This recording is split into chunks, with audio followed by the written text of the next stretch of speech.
Warning: the following video contains imagery that some may consider disturbing. If you find such content sensitive, then you may want to let the audio play in the background or otherwise hold off on watching the video for now. Viewer discretion is advised.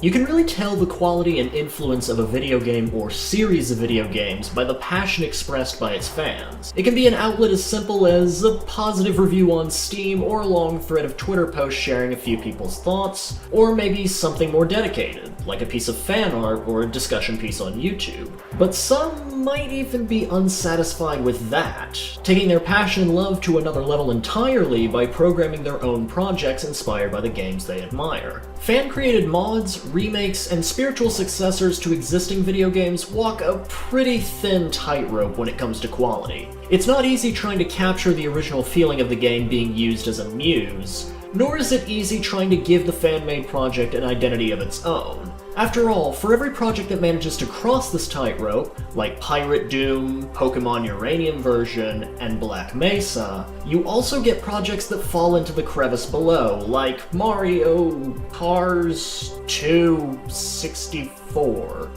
What in the actual hell is this? Who asked for Mario Kart with existential themes? One great example of a game that does manage to successfully imitate the appeal of its source material and stand on its own merits, and probably the very first example that comes to my mind, is .Flow, an exploration-focused RPG maker game crafted in the image of Yume Nikki. Whereas Yume Nikki was a game about exploring the surreal and enchanting dreams of a reclusive girl, .Flow adapts the formula by sending it in the opposite direction instead, focusing on the sorrowful and nightmarish subconscious of a damaged young woman.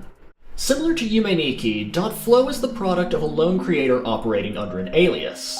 In this case, the creator's name is LOL, or Lolrust. However, unlike Yume Nikki's enigmatic creator, Kikiyama, LOL seems to have more of a presence online, with accounts on Twitter, Tumblr, Pixiv, and DeviantArt that seem to be decently active, at least at the time this video went up. The earliest public version of .Flow, version 0.00, was uploaded to the internet on February 15th, 2009, though subsequent updates added in new features to get the game closer to a more completed state. To put this into perspective, .Flow didn't even have an actual ending until version 0.1, which was released on May 4th, 2011, over 2 years after the initial release. The most recent update, version 0.192, was released on November 22nd, 2014, seeming to indicate that LOL has stopped working on the game after at least 5 years of investment. Technically speaking, the game still isn't finished, but it is at a degree of polish to where it can be played and enjoyed as if it were a full game. So why am I talking about .Flow first, instead of Yume Nikki, the game that .Flow is heavily inspired by? Well, between the two, I can honestly say that I do prefer .Flow over Yume Nikki, but at the same time, if this makes any sense, there's more that I have to say about Yume Nikki than I do with .Flow, and I'd like to save that special occasion for a later date. All in due time, as they say. I'm the Kitsune Hawk, and today I'll be sharing my thoughts on .Flow. There's no time to waste, dear viewers. Let us venture forth into the world of one person's nightmares. .Flow puts the player in control of a young woman named Sabitsuki, whose name is Japanese for rusted or rust-covered, depending on how you spell it. Make a note of that, it's gonna be important in a few minutes. Upon starting a new game or loading a pre-existing save, you'll start out in Sabitsuki's room. In it, there's a small door that Sabitsuki doesn't want to open, a sliding door that goes out to a balcony, and a video game console hooked up to her television, if you want to play a minigame before diving headfirst into the meat of the game. More importantly though, you can use the bed to save your game or the computer to flow, which essentially means entering Sabitsuki's subconscious.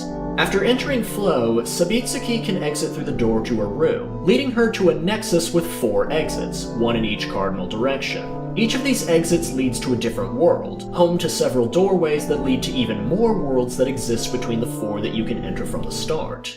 Just like in Yume Nikki, you have a direct goal, that being to traverse these areas looking for 24 collectible abilities called effects. But there are also plenty of areas in the game that don't have effects to collect and mainly exist for the purpose of establishing atmosphere. Of course, Sabitsuki's subconscious isn't devoid of life, as there exist several characters you can interact with, chief among them being the Kaibutsu, which appear to be humans that look similar to Sabitsuki, aside from their faces, which are varying degrees of bloody and disfigured. Some of these Kaibutsu are harmless unless provoked, while others will actively pursue Sabitsuki on sight. If you get caught by a hostile Kaibutsu, you'll be put in an inescapable room and forced to leave flow, re-enter, and either retrace your steps, or go looking for another route. After collecting all 24 of the game's effects and using Sabitsuki's computer while already in flow, the game will ask if you want to drop all of them at once. Answering yes to this prompt will cause flow to abruptly end. But it's not Sabitsuki that wakes up. From this point on, you play as a character named Rust instead. For the most part, Rust greatly resembles Sabitsuki, but with paler skin, slightly grayer hair, and more creases in her clothes. However, Rust cannot obtain or use any of the effects that the player previously obtained as Sabitsuki. Because of this, the goal of the game changes while playing as Rust. Instead of collecting all 24 effects, the goal now is to visit 3 parts of Sabitsuki's subconscious that were previously, and mysteriously, inaccessible. Of course, the world of flow is altered now that the player is controlling Rust instead of Sabitsuki. Several background characters, especially the Kaibutsu, have been replaced with creatures known as red demons or fetuses, which will actively search for and chase after Rust, oftentimes moving much faster than a hostile Kaibutsu. These creatures do appear before becoming Rust, but they're now much more common and far more of a threat. If you touch one of the red demons while still playing as Sabitsuki, it'll merely remove her active effect without any other immediately visible damage. As Rust, though, each red demon she touches will make her physical appearance progressively bloodier and battered. If Rust touches a total of 15 red demons, she'll collapse and presumably die, immediately ejecting her from flow. After accessing the 3 events now opened up to Rust and collecting the empty boxes within them, an elevator will appear inside her room, leading to a hospital hallway filled with red demons. The hallway gets progressively more visceral in appearance as Rust trudges through it, damage to the threshold of death once she reaches the end, where she confronts Sabitsuki's body, scarred and tethered to a wall of flesh. After beating Sabitsuki's corrupted body a few times with an iron pipe, the game fades out and Sabitsuki wakes up in her room once more, everything seemingly normal until she leaves the room. Sabitsuki is approached by a girl in a gas mask and carrying a chainsaw, whom she tries to attack with the iron pipe, only to fail and have her legs amputated. The game then transitions into its credits before fading to black one final time and sending the player back to the title screen. It should be noted that .flow's story unfolds with almost no dialogue or text at all, aside from the menu, the instructions on how to play, and the prompt to leave all your effects behind and become Rust. That really leaves the whole scenario up to the player's interpretation, and honestly, I really like this more open-ended way of handling the story, especially with the unsettling nature of .flow. It makes the grotesque imagery more likely to stick in the player's mind, both in trying to make sense of it initially, and then after turning the game off and thinking about it later. Quite a devilishly good way to get whatever message this all might have across. Like most Yume Nikki fan games, .flow is pretty straightforward when it comes to gameplay. You use the arrow keys to move Sabitsuki, Z to interact with objects in front of her, and X to open the menu. From the menu, you can have Sabitsuki pinch her cheek to wake up from flow and return to her room, a useful ability if you ever get lost or trapped by a Kaibutsu. The menu is also where you can use any of the game's 24 effects. Each of these will alter Sabitsuki's appearance in some manner, as well as give her a new ability when you press the Shift key. Now this is something from .flow that I prefer over Yume Nikki. While Yume Nikki featured 24 effects, just like .flow, a few of them felt a little too much like other effects, like the Umbrella and Yuki Onna effects, which both change the weather and could be used to put out fires, or the long hair and blonde hair effects, which were both purely cosmetic. .flow's effects, however, feel like a more varied collection of transformations, and more effects feel like they have a specific purpose, though a couple, namely the machine and tattoo effects, are still entirely cosmetic. The main effects you'll be using in .flow are the broom, which allows Sabitsuki to travel at a much faster speed, the iron pipe, which is used to attack and kill things, and the arms effect, which allows Sabitsuki to return to the entrance of her subconscious without leaving flow. Of course, other effects have non-cosmetic uses, like the handgun, which scares away other characters, the ghost effect, which allows Sabitsuki to hide herself from hostile kaibutsu, and my personal favorite, the television effect. The television effect turns Sabitsuki's head into a TV set, and by pressing the shift key, she'll turn on the TV for a brief moment, which will show various images depending on where Sabitsuki is currently standing. These range from letting you know if you're in an area with kaibutsu or red demons roaming around, if there's an effect nearby you haven't collected yet, or even if you're in an area that you'll have to revisit after becoming rust. It's a great inclusion for those who may have less experience around games like these, and even has a bonus use by offering subtle hints on where to go after losing all your effects and revisiting these areas as rust. The gameplay is simple and easy to pick up, and it really doesn't need to be anything else. Especially for a game where the main thing you'll be doing is meandering from point A to points B to Z in anywhere you like. The focus is clearly not on gameplay, but on its presentation. As I mentioned before beginning the review, .flow has a reputation for being, quote, yumeniki but based on nightmares instead of dreams, end quote, which is a short but effective way of describing the whole experience that it offers. While there are a few areas in .flow that bear strong resemblance to areas in yumeniki, what makes .flow stand out from yumeniki is its darker color palette that greatly contributes to its more unsettling aesthetic. While there are areas like the red light district that utilize more vibrant colors, much of the game is decorated with dull shades of blue, gray, brown, and red, which gives off a strong sense of ruin, decay, and rust. See what I did there? That theme of decay shows up frequently in .flow's myriad of areas, like the seemingly innocent hospital connected to what seems to be a morgue in the back, an area with long stretches of rusted piers that seemingly go nowhere, and a decrepit, poorly lit art museum of some kind. Even Sabitsuki's own apartment building looks run down on the outside. The inside isn't immune to corruption either, as it begins to progressively deteriorate the more that Sabitsuki or Rust is caught by kaibutsu, exposed to red demons, or forced to watch nightmarish events. This continues until it reaches a point where Sabitsuki encounters a hostile kaibutsu in her room, unable to tell if she's in flow or in the real world when she doesn't seem to be able to wake up and escape. Another primary theme in .flow is body horror, through areas that look like the interior of a heart, or possibly a womb, given the large number of red demons nearby, the prison area in which Sabitsuki obtains the corpse effect, where the walls look disgustingly like sheets of decayed flesh, and the series of underground caves inhabited by human plant hybrids, children in bloody hospital gowns, and ECG monitors that seem to be watching them, all hinting at the possibility of medical experimentation. Some of the effects add to this too, such as the Daruma effect, which removes Sabitsuki's limbs, the plant effect, which turns Sabitsuki into one of those aforementioned human-plant hybrids, and the machine effect, which replaces much of her body with crude mechanical parts. .flow is definitely focused on psychological and environmental horror, rather than throwing things at the player and seeing what sticks. It's unpleasant to play through, and that's precisely the intended effect the game's visuals are aiming for. It wants to make the player feel uncomfortable, especially after collecting all the effects and becoming rust, when the game allows you to see the full force of its grotesque imagery.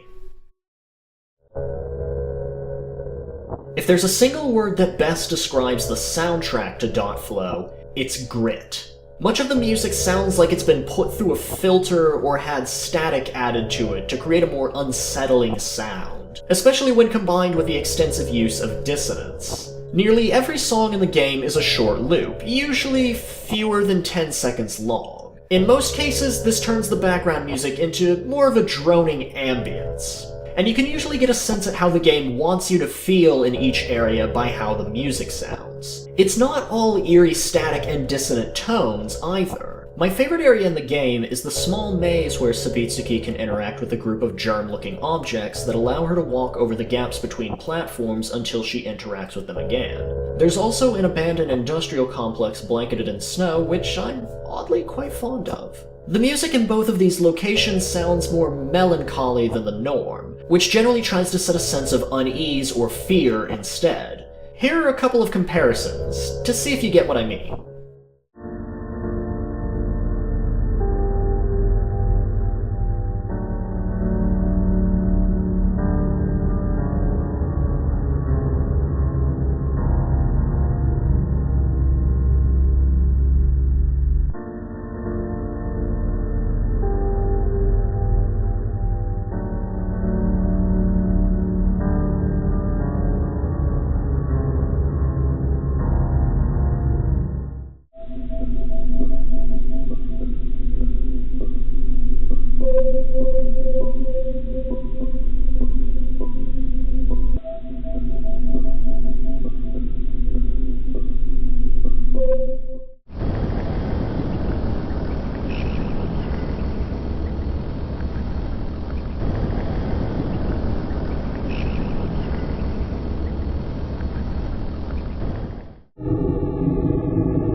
Flow also does a few clever things with its sound design outside of establishing a different atmosphere for each area. For instance, one of the larger areas in the game is a location referred to as the Rainbow Maze, which is where the cat effect is located. Because of the simplistic visuals and multitude of doorways, it's fairly easy to get lost here, so the background music will change the volume of its percussion based on which section of the maze Sabitsuki is currently in, giving a subtle audio cue on whether you're near the exit or close to obtaining the cat effect. There's also even an instance of leitmotif present in .flow, involving a character named Smile, who seems to be connected to Sabitsuki somehow.